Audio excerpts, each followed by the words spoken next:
नमस्कार दोस्तों, आप सभी का एक बार फिर से स्वागत है मेरे YouTube चैनल पे। तो आज मैं बात करूंगा निफ्टी 50 के बारे में। अगर आप देखोगे ना यहाँ पे चार्ट को, तो आपको देख के समझ में आएगा कि 10 बजे के बाद क्या था, वो लगातार तेज़ी देखने को मिला था। और हम लोग यहाँ पे एक्सपेक्ट कर रहे थे, जब मैं लाइव आया था ना, तो यहाँ पे मैं एक्सपेक्ट कर रहा था कि जो मेरा टारगेट हो वो 22,150 का हो। लेकिन अनफॉर्चुनेटली क्या हुआ, किस्मत आज इतना ख़राब था ना कि 22,150 गया नहीं, 120 गया, 125 गया, लेकिन जो है 150 गया नहीं। ओके, हम लोग वहाँ पे टारगेट के लिए तरस गए, लेकिन मार्केट ने कहाँ पे अपना लो बनाया, लो यहाँ पे बनाया। और मैंने जो है क्लियरली बोला था कि 22,100 पे हम सभी लोगों ने एंट्री लिया है।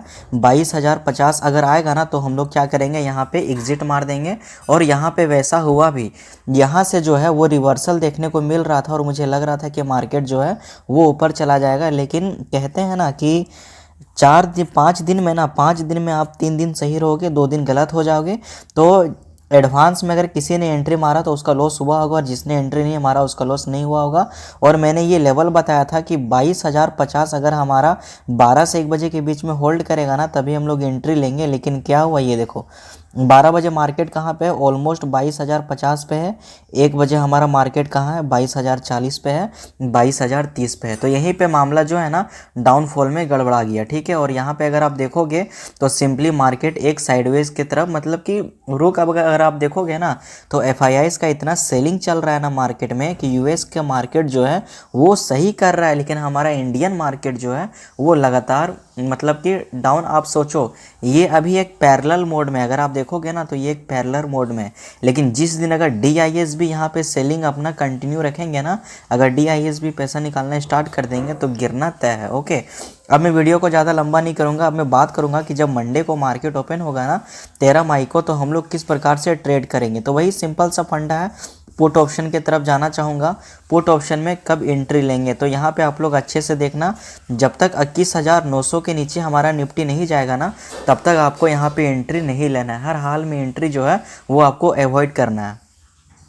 अब पहला टारगेट क्या रहेगा, पहला टारगेट रहेगा यहाँ पे 21,800 का बड़ा टारगेट दे रहा हूँ, कोई 50-60 पॉइंट का टारगेट नहीं दे रहा हूँ।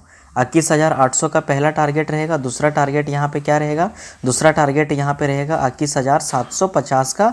उससे फिर अगर टूटेगा तो हो सकेगा 700 भी टूटेगा, तो अच्छा खासा जो है गिरावट देखने को मिल सकता है। अब हम लोग यहाँ पे बात करेंगे कॉल ऑप्शंस में हम लोग किस प्रकार से अपना ट्रेड एग्जीक्यूट करेंगे। तो कॉल ऑप्शंस का यहाँ पे सिंपली फंडा यही है ना, सॉरी, कॉल ऑप्शंस का सिंपली सा फंडा यहाँ पे यही है ना कि 22,120 का जो आज जो है वो हाई ऑलरेडी बन चुका है। तो यहाँ पे अगर आप देखोगे ना, तो 22,150 के मार्केट को जो है वो एबव यहाँ पे जाना चाहिए। अगर 22,150 के एबव में जाएगा, 100 पॉइंट जब एबव जाएगा तभी हम लोग ट्रेड एग्जीक्यूट करेंगे, वरना हम लोग ट्रेड एग्जीक्यूट नहीं करेंगे। पहला टारगेट क्या मिलेगा, पहला टारगेट मिलेगा यहाँ पे 22,200 का।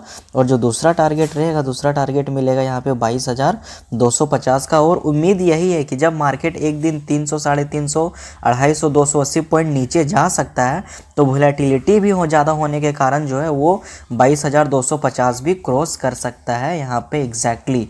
अब हम लोग बात करेंगे बैंक निफ्टी में।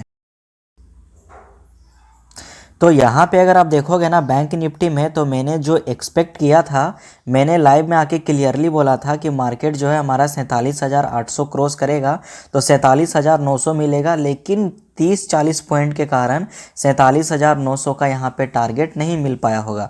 अब यहाँ पे क्या है, जिसने यहाँ पे स्मार्टली ट्रेड किया होगा ना, वो 47,800 में बाई करके 47,800 का वहाँ पे स्टॉप लॉस दिया होगा, ठीक है। तो उसमें क्या हुआ होगा, आपका नो प्रॉफिट नो लॉस, ये स्ट्रेटेजी काम वहाँ पे करता है, ठीक है। मतलब ना आपका कोई मुनाफा हुआ ना आपका कोई नुकसान हुआ, बस जो भी गया ब्रोकरेज गया, और 100, 200, 150 रुपये जो आपका लॉस हुआ वही हुआ। लेकिन अगर आप सेलिंग की तरफ रुख बदलोगे ना, तो सेलिंग की तरफ यहाँ पे क्या था, सेलिंग की तरफ मैंने क्लियरली कल की वीडियो में बोला था और मेंशन भी किया था कि जब तक हमारा मार्केट 47,200 ब्रेक नहीं करेगा ना, तब तक आप लोग पुट साइड की तरफ टारगेट जो है वो नहीं देना। पहला टारगेट मैंने बोला था 47,200 टूटेगा, तो पहला टारगेट यहाँ पे मिलेगा 47,100 का, और दूसरा टारगेट यहाँ पे मिलेगा वो रहेगा हमारा 47,000 का, ठीक है।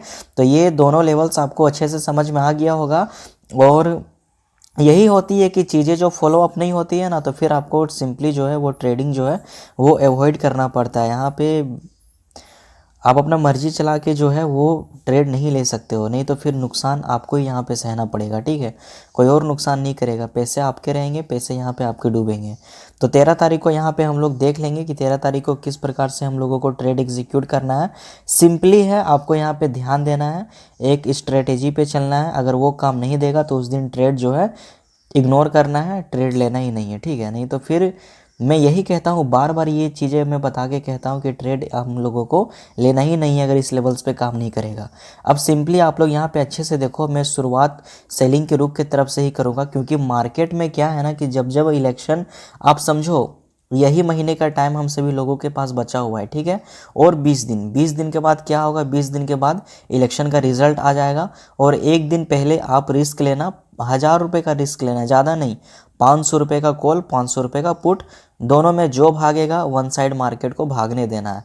साइडवेज हो जाएगा कोई फ़र्क नहीं पड़ेगा, लेकिन वन साइड मार्केट को भागने देना है। अब पुट ऑप्शंस का यहाँ पे क्या है, रुक क्या रहेगा, 47,440। फिर मेरा कहना वही है कि 47,200 अगर हमारा टूटेगा, जैसे ही 47,200 हमारा टूटेगा, पहला टारगेट हम लोग यहाँ पे एग्जैक्टली लेंगे 47,100 का, और जो दूसरा टारगेट रहेगा यहाँ पे 47,000 का, ठीक है। ये चीज़ें आपको अच्छे से समझ में आ गई होंगी। अब हम लोग यहाँ पे बात करेंगे कॉल ऑप्शंस के बारे में, हम किस प्रकार से ट्रेड एग्जीक्यूट करेंगे। तो कॉल ऑप्शंस के बारे में आप यहाँ पे अच्छे से जान लो।